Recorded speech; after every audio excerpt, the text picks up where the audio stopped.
민수기 마지막 장이에요. 근데 많은 학자들이 또 민수기를 읽는 사람들이 참 결론치고는 굉장히 이상하다 이렇게 생각을 해요. 그렇죠? 슬로브핫의 딸들의 이야기가 민수기 27장에 나왔었는데 지금 36장 마지막에 또 이 슬로브핫의 딸들의 이슈가 등장을 하고 그래서 하나님이 그러면 너희는 너희 지파 사람하고 결혼해라 그렇게 하고 끝나요 이야기가. 그래서 왜 결론이 이렇게 이상하지? 이렇게 이제 사람들이 생각을 하죠. 오늘 본문에서 우리가 보면 겉으로 나타나는 것은 뭔가 하면 하나님이 딸들을 배려하신다는 거예요. 이건 굉장한 사실이에요. 슬로브핫의 딸들이 27장에서 우리는 아버지가 아들이 없이 딸만 5 남겨놓고 돌아가셨는데 아버지의 이름으로 받게 될 기업이 우리는 없습니까? 그러니까 하나님께서 모세를 통해서 딸들에게 기업을 줘라 이런 경우는, 그리고 앞으로 이런 경우는 계속해서 딸들이 상속하게 해라 말씀하셨죠. 고대 근동에 이런 법이 없어요.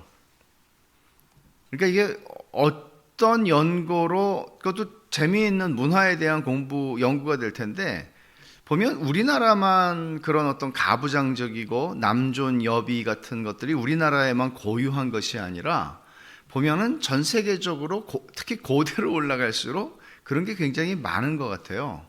그래서 하와 때문에 이렇게 됐나? 뭐 그런 생각도 하게 되는데, 여튼 그런 여식에게는, 여자 자녀에게는 그 유산을 그렇게 공식적으로 상속하지 않는다는 거죠. 히브리 관습도 물론 마찬가지예요. 그런데 하나님께서는 율법에, 이것을 율법의 규정으로 두라는 거죠. 아들이 없이 딸만 둔 가정은 그대로 딸들이 상속을 한다 하는 것입니다.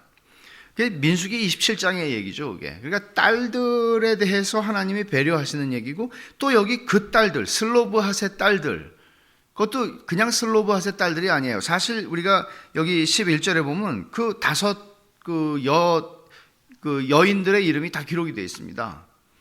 그러니까 하나님께서 분명히 여인들을 배려하신다는 것, 딸들을 배려하신다는 것, 이것은 분명합니다. 그런데 사실은 그런 차원에서만 딱 보면은 민수기가 이상하다, 끝나는 게 이상하다. 그러나 사실 이 일을 통해서 하나님이 주고 싶은 메시지가 있죠. 그것을 우리가 좀 생각을 해봐야 되는데, 오늘 이 말씀은 굉장히 사실 이 민수기의 우리가 구약 성경이든 신약 성경이든 그 구조를 자세히 살펴보면 구조가 이게 보통 치밀하지가 않습니다. 이게 요즘 예를 들어 소설을 쓰는 사람도 그렇고 전체의 그 어떤 줄거리를 잡고 구성을 하잖아요. 그게 이제 얼마나 잘 짜여지느냐 하는 거는, 그게 소설이든지 뭐 시도 그럴 수 있겠습니다만은 시는 좀 그렇고, 소설이든지 어떤 논문이든지 글을 쓸 때 그 구성이라는 거 굉장히 중요한데, 성경도 그래요. 우리가 민수기를 보면은 민수기는 2세대의 이야기다.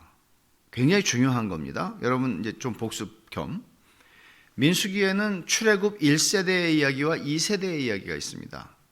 이건 우리가 인생을 살아가면서 우리가 경험하는 바입니다. 우리들도 어떤 분들에게 2세대였고, 또 우리들도 우리 자식 세대들에게는 1세대입니다. 그리고 2세대를 보고 살아갑니다. 뭐 3세대가 같이 살기도 하고 4세대가 같이 살기도 하지만, 이렇게 2세대를 하나님께서 대조시키시면서, 첫 세대는 어떤 세대죠?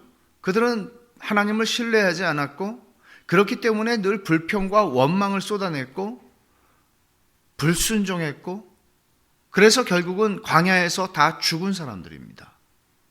그런데 놀랍게도 그런 부모들에게서 태어났고 그런 부모님들로부터 생긴 2세대는, 말하자면 정확히 말하면 출애굽을 할 때에 20살이 안 됐던 사람들이고, 더 정확하게 말하면 민수기 1장에서 인구조사를 하라 시작을 했죠. 인구조사를 했을 때 20살 이상 된 남자들을 셌습니다. 거기에 들지 않은 사람들이 2세대입니다. 그리고 민수기 26장으로 오면 하나님이 2번째 인구조사를 명령하시죠. 이때는 벌써 약 40년의 세월이 지난 후입니다. 가나안 땅에 거의 도착했을 무렵에 다시 인구조사를 하게 하세요. 근데 여기에 인구조사에 들어간 사람들의 대부분은 새로운 세대들입니다. 20살 미만의 애굽에서 나올 때 20살 미만에, 그러니까 10살, 열 몇 살 이러던 사람들이 이제 장성했습니다.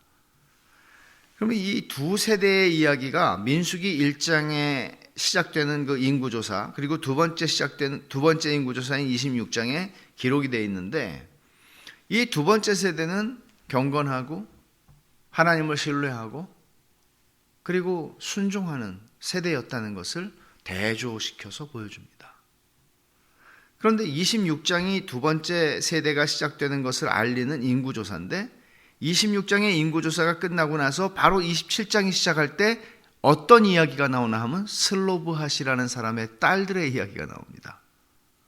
그리고 맨 마지막, 이 두 번째 세대의 맨 마지막이기도 하고 민수기의 맨 끝이기도 한 이 36장에서 역시 슬로브핫의 딸들의 얘기가 또 나옵니다. 그러니까 이 두 번째 세대, 출애굽 두 번째 세대의 시작과 끝을 장식하는 사람들의 주인공이 슬로브핫의 딸들입니다. 근데 이 여인들, 우리가 27장에서도 봤습니다만은 27장에서 슬로브핫의 딸들이 모세에게 나옵니다. 그리고는 우리 사정을 좀 보십시오. 우리는 아버지가 안 계신데, 사실 지금 당장 일어나는 일이 아니에요. 40년 전의 일이니까. 그렇죠? 지금 당장 뭐 어떻게 되는 거 아니에요. 근데 이 딸들이 와서 이제 우리가 가나안 땅에 들어가게 되면 장래에, 그러면 하나님께서 우리에게 주시는 기업인 그 이스라엘 땅, 가나안 땅을 각 지파별로, 각 가정별로 이제 제비 뽑아 나눠줄 텐데, 그때 우리는 딸밖에 없으니 우리 아버지의 분깃, 우리 아버지의 목, 우리 아버지가 받을 기업은 없어지지 않습니까? 우리 경우는 어떻게 되는 겁니까? 하니까 하나님께서 줘라. 아들한테만 주는 게 아니고 이 경우에는 딸들에게 줘서 그 아버지의 이름으로, 슬로브핫의 이름으로 그 상속될 하나님이 주시는 기업, 하나님이 주시는 몫을 그들에게서 빼앗지 말라고 말씀하세요. 딸만 있으신 그 어머니들의 눈빛이 빛나고 있습니다. 중요해요. 하나님께서 그들을 배려하시는데, 근데 오늘 36장에서 나오는 얘기는 이번에는 슬로브핫의 딸들이 나오는 게 아니고 1절에 보시면 요셉 자손이, 요셉이 두 아들이 누구예요? 므낫세와 에브라임이죠. 여기 지금 이 슬로브핫은 어느 지파입니까? 므낫세 지파입니다. 그래서 요셉 자손의 종족 중 므낫세의 손자 마길의 아들 길르앗 자손 종족들의 수령. 그러니까 점점점 좁혀지는데 슬로브핫이 속해 있는 가장 작은 단위의 지도자들이에요. 이 사람들이, 수령들이 나와서 모세와 이스라엘 자손의 전체 수령된 사람 지휘관들 앞에 와서 말하는 거예요. 만약에 우리 딸, 이 슬로브핫의 딸들에게 슬로브핫에게 줄 기업이 상속될 거라고는 했는데, 만약 이 딸들이 므낫세 지파인데 말이에요. 유다 지파 남자하고 결혼을 한다. 딸이 다섯이죠. 하나는 유다 지파하고 결혼하고, 하나는 베냐민 지파하고 결혼하고, 하나는 시므온 지파하고 하고, 하나는 르우벤 지파하고 결혼한다고 해봐요. 그러면 결혼을 하면 남편에게 속하게 되잖아요. 그러면 이 슬로브핫의 이름으로 므낫세 지파에게 속한 기업으로 주신 건데, 이거는 다 빼앗기게 되고, 그리고 희년이 됐다 할지라도, 희년이 되면 이제 다시 그 매매되었던 땅들을 다시 돌려받잖아요. 근데 희년이 돼도 이거는 받을 수가 없어요. 왜냐하면 이거는 상속과 결혼을 통해서 이루어진 것이기 때문에 받을 수가 없어요. 그래서 지금 이 사람들이 나와서 모세에게 이런 사정을 지금 얘기를 하는 겁니다. 그러니까 조금 차이가 있다면, 슬로브핫의 딸들이 처음에 27장에서 얘기했을 때만 하더라도 사실은 그 장래에 일어날 일들이잖아요. 장래에. 나중에 들어간 다음에. 근데 지금은 이미 모압 평지에서 코앞에 가나안 경계를 두고 있는 상황에서 이제는 가까워진 일이죠.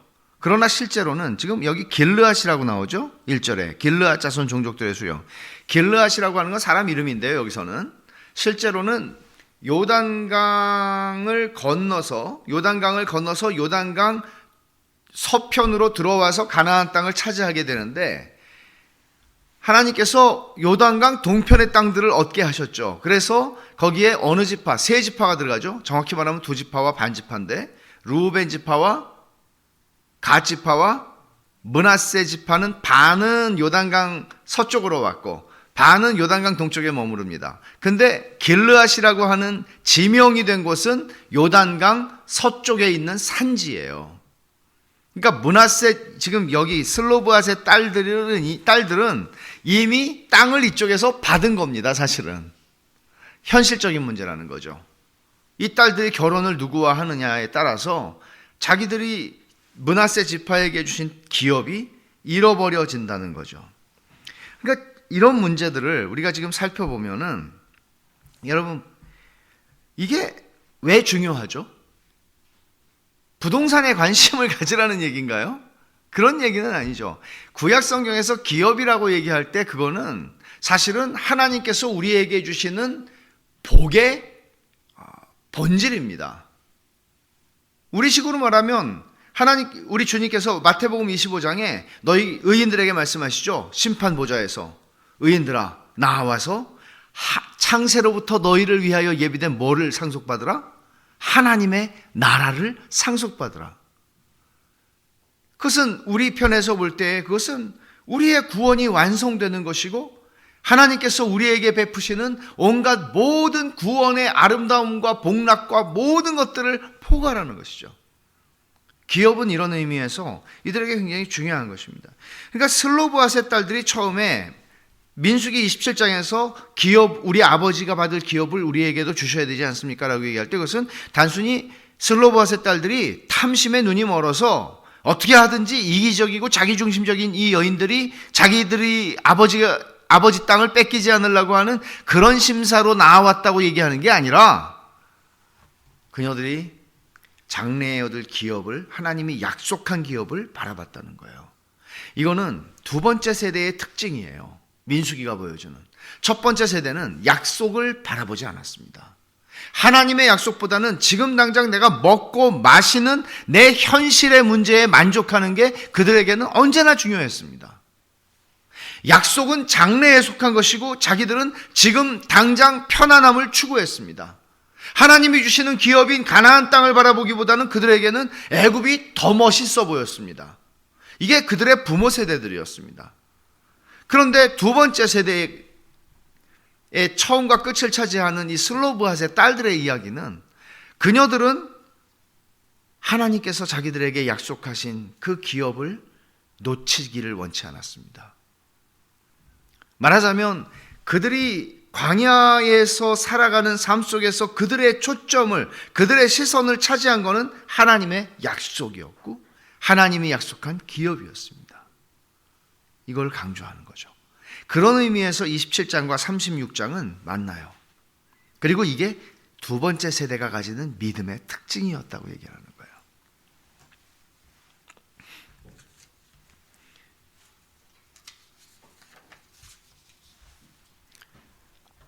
이런 현실적인 문제, 그러니까 하나님이 딸들을 배려하셔서 딸들에게도 상속권을 주셨는데 만약에 이 딸들이 다른 지파에게로 시집간다면 영영 다른 지파에게로 이 기업이 귀속되고 우리가 하나님이 우리에게 주신 기업을 상실하게 될 것에 대한 염려, 이게 바로 이 슬로브앗의 딸들이 속해 있는 길르앗 수령들이 느꼈던 문제였습니다. 이것도 우리가 단정적으로 말할 수 있는 것은 그들이 땅에 대한 욕심 때문에 하나님께 나온 건 아니었습니다. 왜냐하면 하나님께서 이 사람들이 나와서 얘기할 때 모세에게 말씀하시기를 이렇게 말씀하셨거든요. 5절에 모세가 여호와의 말씀으로 이스라엘 자손에게 명령하여 이르되 요셉 자손 지파의 말이 옳도다. 모세는 하나님께 여쭈었고 하나님께서는 말씀하셨어요. 이 지파들이 말하는 게 맞다, 옳다, 인정해 주셨어요. 이게 문제가 없다는 거죠. 그래서 하나님께서 지시하신 내용은 이런 내용입니다. 6절부터 9절에 보면 슬로브앗의 딸들에 대한 여호와의 명령이 이러하다. 6절에 말씀하죠. 그리고 이르시되 슬로브앗의 딸들은 마음대로 시집가려니와 오직 그 조상 지파의 종족에게로만 시집갈지니. 어떻게 읽으면 이게 뭐 마음대로야 이렇게 생각할 수 있잖아요. 마음대로 시집가려니와 그러고서는 같은 지파 종족들에게만 그 남자들하고 결혼하라는 거죠. 이게 하나님의 명령이었어요. 그러니까 너희가 슬로브앗의 딸들아, 너희들은 므낫세 지파의 남자하고 결혼해라. 그래서 너희의 아버지가 므낫세 지파고 너희도 므낫세 지파인데 너희 아버지 슬로브앗의 이름으로 너희가 상속받고 하나님으로부터 받은 기업인 땅을 잃어버리지 않도록 해라. 이게 이제 하나님의 명령이었어요. 근데 여기 이제 제가 지금 말씀드린 대로 마음대로 시집가려니와 오직 그 조상 지파의 종족에게로만 시집갈지니, 이 말이 조금 이상하죠. 근데 이 마음대로라는 말은 어떤 말인가 하면요, 직역하면 너희 눈에 보기에 이런 말인데요, 이게 긍정도 있고 부정도 있어요. 예를 들어서 우리 한번 찾아볼까요? 사사기 2장 11절이에요.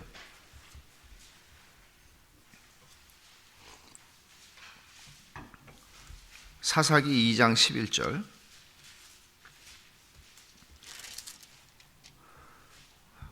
한번 볼까요? 같이. 이스라엘 자손이 여호와의 목전에 악을 행하여 바알들을 섬기며, 여기 여호와의 목전에라는 말이 마음대로라고 하는 말하고 같은 말인데요. 그러니까 누구의 눈으로 볼 때, 누구의 시각에서, 이런 얘기거든요. 이게 이제 하나님이 보실 때 죄를 졌다는 얘기고, 사사기 21장으로 가보시면 사사기에 아주 반복 많이 되는 구절이죠. 이거 사사기 21장 맨 뒤에 사사기 마지막 구절이에요. 이 사사기의 특징을 보여주는 구절이죠. 사사기 21장 25절 같이 한번 보겠습니다. 그때에 이스라엘에 왕이 없으므로 사람이 각기 자기의 소견에 옳은 대로 행하였더라. 그러니까 자기 소견에 옳은 대로 행했다는 얘기는 자기 마음대로 살았다는 얘기잖아요. 그러니까 자기의 눈에 볼 때 옳다고 여기는 대로 살았다는 얘기죠. 근데 이 얘기가 지금 여기에서 똑같이 나오는데, 슬로브앗의 딸들은 마음대로 시집가려니와, 이 얘기는 뭔가 하면 이 마음대로, 그러니까 너희의 눈으로, 이 표현이 어떤 뜻인가 하면 직관적인 그리고 영적인 분별력을 의미하는 말이에요. 이거는 누구에게나 있죠. 그러니까 물론 우리가 생각할 때 어떤 사람들은 저 사람 참 분별력이 없다. 그렇지만 나름대로는 다 분별을 하고 사는 겁니다. 누구든지. 그러니까 자기 소견에 좋은 대로 행한 그 사람들도 자기들 나름대로는 이게 옳아 보였고 이게 좋아 보였으니까 글로 간 겁니다. 그러니까 그런 의미에서 지금 말하는 것은 어떤 사물을 또는 어떤 형편을, 어떤 대상을 평가하고 판단하는 지적인 분별력의 수준을 얘기하는 거예요. 그러니까 슬로브앗의 딸들이 결혼을 하려고 할 때 하나님이 말씀하시는 건 이런 거예요. 너희들이 므낫세 지파의 남자들하고 결혼을 해야 되는데 그것을 너희들의 분별력을 따라서 해라, 그런 얘기거든요. 그러면 우리의 그리스도인의 삶의 순종이라는 영역을 생각해 보면 모든 순종은 결국 영적인 분별력에 걸려있는 문제라는 거예요. 내가 영적인 분별을 하고 이것이 하나님께서 기뻐하시는 일이고 이것은 하나님께서 불쾌하게 여기는 일이고 이것이 가장 하나님께서 즐거워하실 수 있는 길이고 성경이 지지하고 있는 길이라고 생각을 하면 우리는 그 판단을 따라서 행할 수가 있는 것이죠. 그러나 우리의 분별력이 어두워져서 그 수준이, 그리고 또 그 분별력이 영적이지가 않아서 그저 자기의 소견에 좋은 대로 행하는 것도 결국은 불순종으로 인도하는 것이죠. 그런 차원에서 지금 하나님께서 마음대로라는 말은 분별력을 따라서 너희가 결정을 해야 되는데 너희가 하는 순종은 결국 그 분별력과 관련이 있다는 거예요. 실제로 슬로브앗의 딸들이 어떻게 행했나요? 10절부터 보면은 10절에 이렇게 말하죠. 슬로브앗의 딸들이 여호와께서 모세에게 명령하신 대로 행하니라. 아주 한마디로 딱 얘기하죠. 슬로브앗의 딸들이 여호와께서 모세에게 명령하신 대로 행하니라. 그들은 불평하지 않았고 원망하지 않았고 하나님이 모세를 통해서 말씀하신 대로 했다, 순종했다. 근데 구체적으로 11절에 어떻게 순종했죠? 슬로브핫의 딸 말라와 디르사와 호글라와 밀가와 노아가 다 그들의 숙부의 아들들의 아내가 되니라. 사촌들이죠. 말하자면 사촌들하고 다 결혼을 한 것이죠. 그렇게 해서 어떤 결과가 일어났나요? 12절에 그들이 요셉의 아들 므낫세 자손의 종족 사람의 아내가 되었으므로 그들의 종족 지파에 그들의 기업이 남아 있었더라. 영구적으로 그들 지파에서 그 기업이 떠나지 않게 되었다. 이 얘기는 우리의 옛날 이야기식으로 우리가 이 이야기를 풀면 슬로브핫의 딸들이 하나님께서 말씀하신 대로 잘 순종을 했어요. 그래서 오래도록 행복하게 살았어요. 그런 얘기예요. 그러니까 어떤 메시지를 주는 건가 하면 슬로브핫의 딸들의 얘기가 두 번째 세대, 경건하고 순종적이고 하나님을 신뢰했던 세대, 이 세대의 특징을 위대한 영웅한 사람을 등장시켜서 보여주는 게 아니라 사람들이 볼 때에는 별로 주목하지 않았을 법한, 저 사람들은 기업도 받지 못할 거야, 아유 저 집은 어떻게 아들도 없나, 이런 식의 생각을 할 만한 돌아가신 슬로브핫이라는 그 아버지의 딸들에 의해서 그 신앙이 얼마나 순전하고 하나님을 사랑하고 그 말씀에 순종하는 믿음이었는가를 드러내주는 것입니다. 하나님께서 주신 기업을 지키고, 이 12절의 말씀이 그런 얘기거든요. 오래오래 잘 살았어요 하는, 행복하게 잘 살았어요 하는 얘기는 하나님이 주신 기업을 지키고 그 안에서 살아가는 게 성경이 가르치는 행복이라는 거죠. 우리가 생각할 때 이것은 자꾸 우리는 땅이라는 개념으로 보기가 쉽지만, 구약의 기업의 개념을 실제로 우리에게 의미하는 것은 땅이 아니라 하나님이 우리에게 주신 인생에 지켜야 할 최고의 보배를 가리키는 것입니다. 다른 거 다 잃어버려도 괜찮습니다. 그러나 이스라엘 사람들에게 안식년이 무엇이고 희년이 무엇입니까? 전부 기업과 관련된 것들입니다. 기업을 잃어버린다는 얘기는 하나님 나라에 분깃이 없다는 얘기예요. 기업을 잃어버린다는 것은 하나님의 백성에서 떨어져 나간다는 뜻입니다. 그런 의미에서 기업은 그들에게는 생명처럼 소중한 것이었습니다. 그리고 그 기업 안에서, 기업을 지키고 기업 안에서 살아가는 게 행복한 거다. 이게 이제 이스라엘 백성들이 가나안 땅에 들어갈 즈음에 민수기를 통해서 주시는 말씀이에요. 민수기의 마지막 구절 한번 보죠. 이는 여리고 맞은편 요단가 모압 평지에서 여호와께서 모세를 통해 이스라엘 자손에게 명령하신 계명과 규례다. 아마 이제 모압 평지에서 말씀한 거니까 이스라엘 백성이 민수기 22장부터 이제 모압 평지로 왔어요. 그러니까 그 이후에 선포된 모든 율법의 말씀들을 가리키는 것이라고 볼 수가 있습니다. 결국은 이 민수기가 끝나는 것은 굉장히 멋있는 마무리예요. 사실은 한 책의 마무리로서는 이런 거죠. 믿음으로 하나님의 명령에 순종하는 여인들의 아름다운 이야기. 이것이 이제 너희들의 장래가 되기를 바라고, 너희들이 가나안 땅에 들어가서 이런 순종과 이런 믿음과 순종의 삶을 살기를 바란다. 오래오래 행복하게 살기를 바란다. 이게 민수기의 그 멀리 바라보는, 그러면서 끝나는 장면이죠. 몇 가지 우리가 여기서 얻는 교훈을 적용적인 관점에서 생각할 수 있는데, 첫 번째는 기업이 결혼보다 우선이다 하는 것이에요. 기업이 결혼보다 우선한다는 것은 현대적 의미로 우리가 이해를 하면 마음대로 시집가려니와 오직 그 조상지파의 종족에게로만 시집갈지니라 그랬죠. 그리고 그녀들은 순종을 했습니다. 기업을 잃어서는 안 된다는 생각이 슬로브핫의 딸들에게는 이미 27장부터 있었고, 그리고 자기들의 그 지도자들이 모세에게 나가서 만약에 이 딸들이 결혼을 이렇게 하게 되면 다 잃어버리지 않습니까? 받았어도 잃어버리지 않습니까? 그러니까 너희가 같은 므낫세 지파의 남자들에게 시집가라, 그렇게 말씀을 했고 순종했다는 거죠.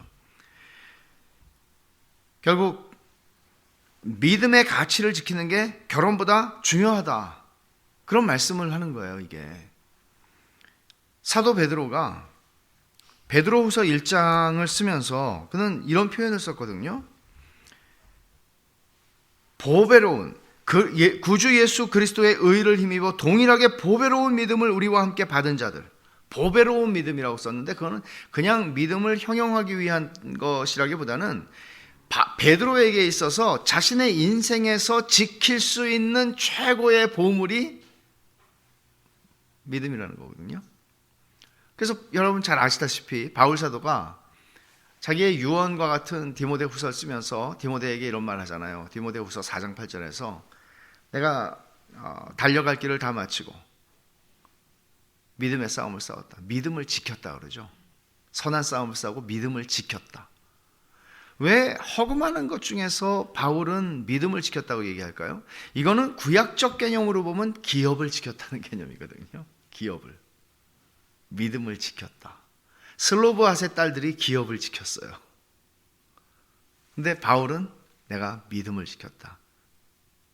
선한 싸움을 다 싸우고 내가 믿음을 지켰다. 이제 나는 다 잃어버렸고 남은 거 없지만 믿음을 소유하고 있다. 그렇게 얘기를 하는 거죠. 믿음이 결혼보다 우선하고 모든 가치보다 우선한다는 것을 말씀하는 것입니다. 슬로브핫의 딸들이 기업을 바라봤기 때문에 자기 지파 남자들하고 결혼했다 하는 말은 성경의 결혼의 원리, 주 안에서 결혼하는 것입니다. 주 안에서. 그러니까 주 안에서 결혼한다는 말은 결혼할 때 문제가 되는 게 참 많잖아요. 그렇죠? 근데 결혼할 때 보면 자식이 결혼할 때든지 자식이든지 자신이든지 간에 굉장히 많은 요소들이 있어요. 인종적인 문제 또는 학벌 또는 뭐 물질, 뭐 집안이 좀 뭐 어떠냐, 뭐 출신지, 뭐 기타 우리가 보면 굉장히 많은 조건들이라고 말할 수 있는 것들을 따지죠. 근데 성경이 말씀하고 있는 것은 이런 거는 다 양보해도 괜찮은데 정작 양보하지 말아야 될 가치가 있다는 거예요. 그게 주 안에서 결혼하는 거예요. 신앙의 가치 양보할 수 없다. 예수님을 믿는다는 사람들도 결혼이라고 하는 자식의 결혼이든 자신의 결혼이든 결혼이라는 인생의 중대사 앞에서 사실 그거는 제가 볼 때는 우리 믿음을 시험 보는 중간고사 같은 것 같아요. 제 생각에는. 그래서 보면은 이 사람은 이게 안 돼서 안 돼, 저게 안 돼서 안 돼 막 하는데 그거는 제가 볼 때는 다 아무것도 아닌 거 아니에요. 세상적으로는 중요할 수 있어요. 그렇지만은 신앙의 가치가 진짜 내가 그렇잖아요. 사람이 나는 이게 중요하다고 믿어요. 나는 믿음보다 중요한 건 없다고 믿어요. 이렇게 평상시에 얘기하지만 실제로 어떤 일이 딱 닥쳤을 때는 내가 믿는다고 말해오던 것이 진짜 믿는 것인지는 또 시험을 봐야 알잖아요. 그런 일들이 적지 않죠. 그래서 우리가 이런 말씀, 성경의 기준들을 중요하게 여기는 것, 이런 말씀을 배우는 것도 중요하지만 우리 눈을 정말 어디에 두고 살아가야 하는가? 이 광야 같은 세상에서 정말 중요한 게 이스라엘 백성들은 먹는 문제 가지고 계속 불평, 마시는 문제 불평, 이런 거 저런 것들. 그런데 정말 우리가 이 광야 같은 세상에서 과연 더 잘 먹고 더 잘 쓰고 더 어떤 이런 것들이 정말 광야 같은 세상을 사는 데서 중요한 것일까? 그런 생각을 할 필요가 있죠. 기업을 바라보라. 하나님의 약속을 바라보라. 우리의 믿음을 지키라 하는 것입니다. 두 번째로 우리가 얻는 교훈은 공동체의 중요성입니다. 민수기는 두 세대의 이야기를 기록한다고 그랬죠. 첫 세대와 둘째 세대가 굉장히 달랐어요. 첫째 세대는 하나님의 약속보다 경제적이고 현실적인 만족을 더 선호하는 세대였습니다. 그러나 둘째 세대를 대표하는 슬로브핫의 딸들은 지금 당장보다 영원을 바라봤고 또는 장래를 바라봤고 하나님의 약속이 내 현실보다 더 우선된다는 것을 그녀들은 보여주고 있습니다. 이런 슬로브핫의 딸들로 대표되는 이 세대와 하나님이 그들을 인도하셨고 그들과 동행하셨을 때를 회고하는데 예레미야 선지자를 통해서 성경에 이렇게 아름다운 대목이 있어요. 예레미야 2장 2절 한번 보세요.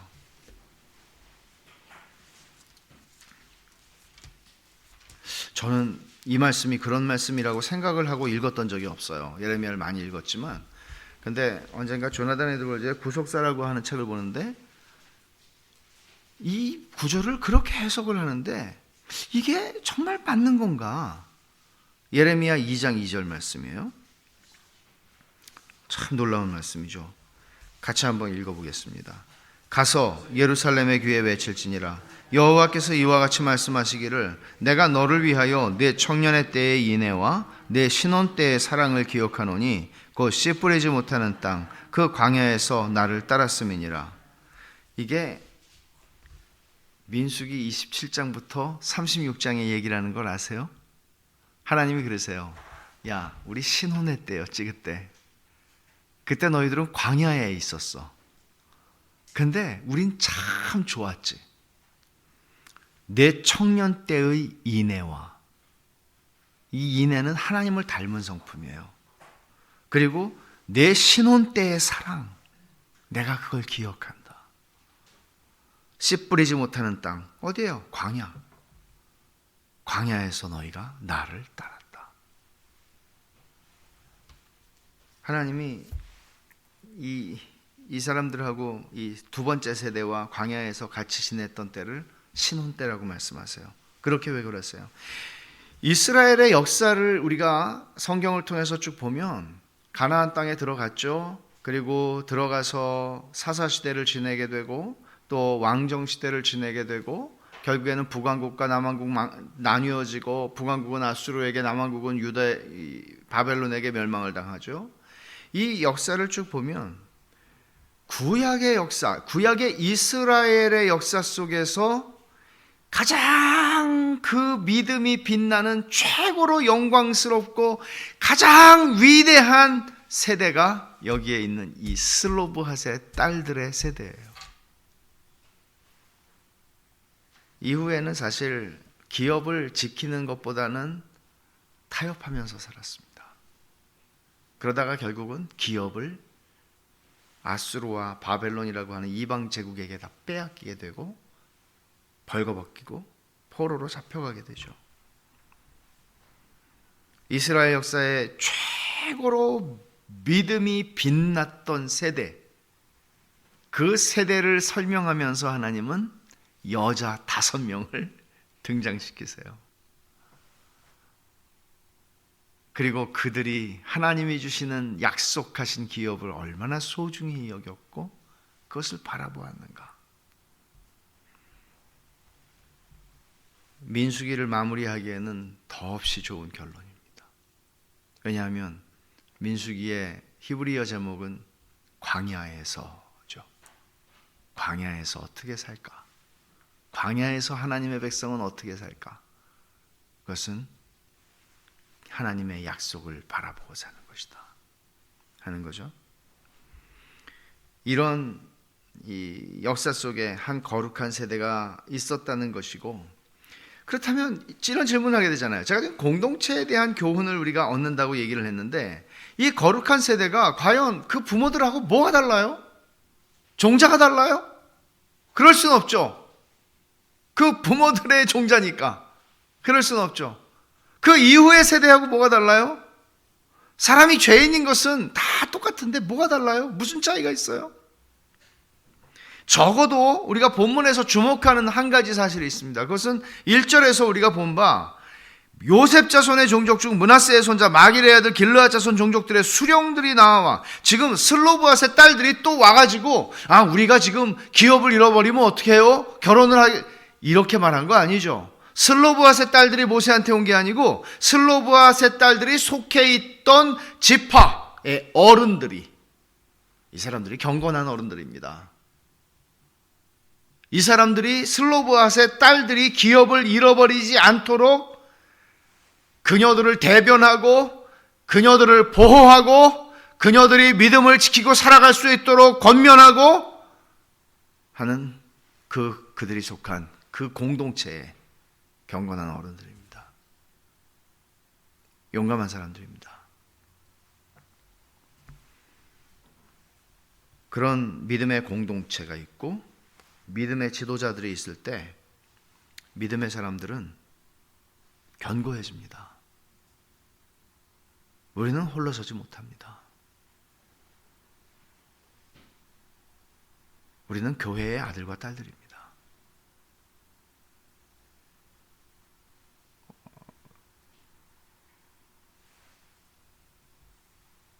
믿음의 눈으로 나를 지켜봐 줄 수 있는 어른들. 단순히 내 육신의 부모만이 아니라 믿음의 눈으로 나를 지켜볼 뿐 아니라 나를 품고 기도해 주는 어른들. 믿음의 눈으로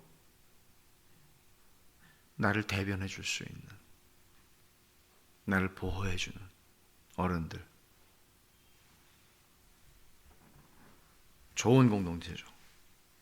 하나님은 예레미야 선지자에게 2장 2절에서 말씀하신 것이 단순히 슬로보앗의 딸들 5명을 보고 얘기하는 게 아니라 너희들이 청년 때의 인애, 청년과 인애는 잘 안 어울리는 거죠. 청년 때의 인애, 너희가 나를 닮았고, 그리고 우리 신혼 때의 사랑, 그리고 너희의 순종, 그것도 광야에서 순종함. 이것이 얼마나 아름다웠었니 말씀하시는데, 거기에는 그 슬로보앗의 딸들로 대표되는 그 공동체의 그 거룩하고 그 경건한 그 공동체, 믿음의 공동체가 있었다는 거죠. 그래서 이런 공동체 안에 있는 살아가는 사람들은 웬만해서는 넘어지지 않습니다. 여러분, 광야에서, 우리도 광야에서 있습니다. 광야에서 살아갑니다. 광야 같은 인생에서 무엇이 우리를, 저는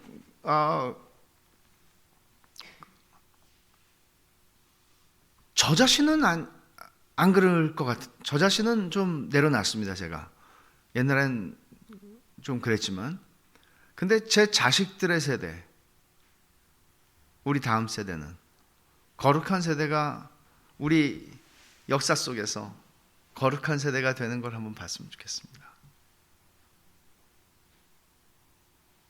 우리와 비교할 수 없는 거룩한 세대.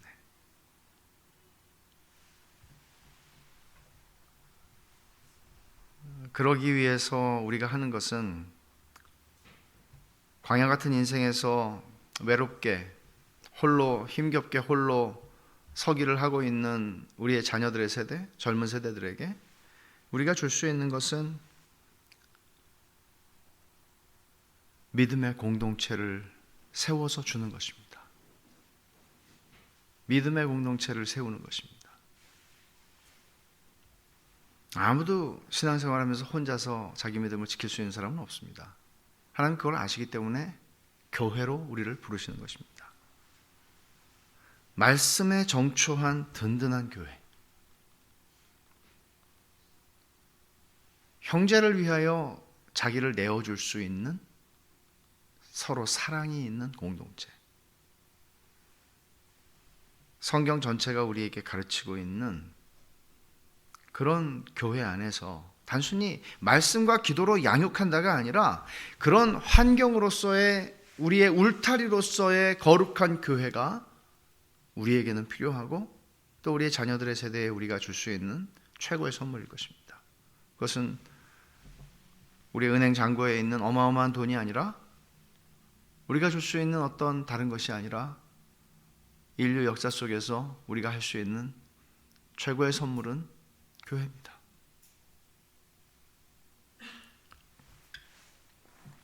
사도 바울은 골로새 교회에게 이렇게 권면했습니다. 너희가 그리스도와 함께 다시 살리심을 받았으면 위의 것을 찾으라. 거기는 그리스도께서 하나님 우편에 앉아 계시니라. 위의 것을 생각하고 땅의 것을 생각하지 말라. 위의 것을 생각하고 사는 것이죠. 그게 뭐예요? 기업에 초점을 맞추는 겁니다. 하나님의 나라에 초점을 맞추고 살아가는 것입니다.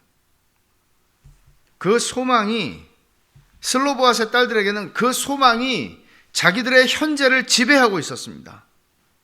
그래서 그녀들에게는 기업은, 다른 건 다 뺏겨도 기업은 뺏길 수 없는 중요한 것이었죠. 그리고 그것이 믿음과 순종의 삶을 살아가는 힘이었습니다. 희년이 있어요. 성경에, 구약 율법에 희년. 희년이 의미하는 게 뭐죠? 희년이 가리키는 게 뭐죠? 그리스도예요. 그리스도께서 오시면 우리가 제대로 못 살아서 잃어버리고 제대로 못 살아가지고 빼앗겼고 우리의 몫으로 하나님이 주신 건데 다 놓치고 다 잃어버리고 다 상실했던 것들을 그리스도께서 다 찾아주세요. 그리스도가 희년이에요. 그리고 성경에 대속자가 있죠. 고엘이라고 하는 개념. 보아스가 고엘이었죠. 나오미에게. 그리고 우리가 민수기에서 얼마 전에 본 도피성에서 본 것 35장에서 바로 그건 뭐예요? 피의 복수자가 또 고엘이에요. 가장 가까운 친척으로서 모든 그 사람을 향한 모든 책임을 감당해 주는 사람. 우리 주 예수 그리스도께서 우리의 고엘이십니다. 우리가 잃어버린 걸 다 찾아주세요. 우리의 원수를 다 갚아주세요. 우리가 살면서 광야에 살면서 소홀히 여겼던 거, 우리가 땅의 일에 몰두하느라 잃어버린 하늘의 기쁨, 그리스도께서 회복시켜 주시는 것이죠. 광야 같은 세상을 우린 다 살아가요. 그래서 힘겨울 때가 많아요. 그렇지만 광야에서 뭘 바라보고 살아야 될까요? 광야에서 농사지을 땅을 찾으려고 돌아다녀야 할까요? 광야에서 좀 더 큰 땅을 내가 차지하는 거, 광야에서 좀 더 잘 먹는 거, 광야에서 만나를 주셨는데 만나를 욕심을 부려서 탐욕스럽게 많이 모았다가 다 썩어서 냄새가 나는 일들을 겪었죠. 광야는 탐욕으로 살아가야 하는 곳이 아니라 믿음으로 살아가야 하는 곳입니다. 탐욕으로 살아갔던 1세대는 다 죽었습니다. 그러나 믿음의 원리로 살아갔던 2세대는 순종했고 오래오래 행복하게 잘 살았다. 이게 민수기의 끝입니다. 저와 여러분들이 광야에서 살면서 오늘 민수기의 말씀을 마치면서 위의 것을 찾는 그리스도를 바라보는, 그리고 순종하고 오래도록, 아니 영원토록 행복하게 벳샬롬의 식구들은 영원히 잘 살았다. 이게 민수기의 결론이어야 하는 것이죠. 같이 기도하겠습니다. 하나님 아버지 감사합니다. 민수기의 말씀을 처음부터 끝까지 저희들이 묵상하고 살피고 또 주의 음성을 듣게 하시니 감사합니다. 하나님 아버지, 광야 같은 세상에서 슬로브핫의 딸들이 보여주었던 것과 같은 그 믿음으로 살게 하여 주시고, 광야 같은 세상에서 1세대가 살았던 것처럼 탐욕으로 살지 않도록 저희를 지켜주시옵소서. 다른 거 다 잃어버려도 하나님이 주신 약속, 하나님이 주신 구원, 하나님이 주신 믿음, 하나님의 나라, 이 기업 잃어버리지 않고 이 기업을 지키고 순종하여서 영원히 주와 함께 영생의 복을 누리는 우리 모든 벳샬롬의 권속들 되게 하옵소서. 예수님의 이름으로 기도하옵나이다. 아멘.